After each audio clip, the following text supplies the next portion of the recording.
Salam, Xəbərmi YouTube kanalının daimi izləyiciləri. Hər birinizi salamlayıram.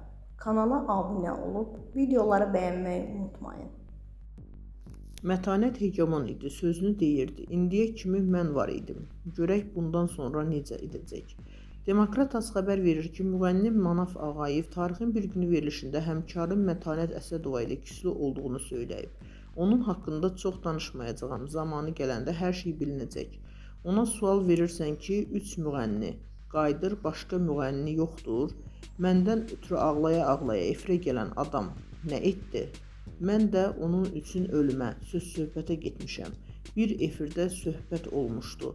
Onlar hara kimi getdi? Həmin adamı gətizdirib evində Mətanətdən üzr istətdirdim. Amma dəyməzmiş. Manaf Tarix Əliyevin ad günündə Mətanətə söz verməməyin aranızdakı küsüllüyə səbəb oldu. Sözlərinə belə cavab verib. Düzdür, hamıya sözü özüm verdim. Nasbəri, Niyaməddin Musayev, dedim ki, dostumsan, oxuma, otur. Adamdan xahiş edərlər ki, dur oxu. Nədir, oxumaq üçün ölürsünüz?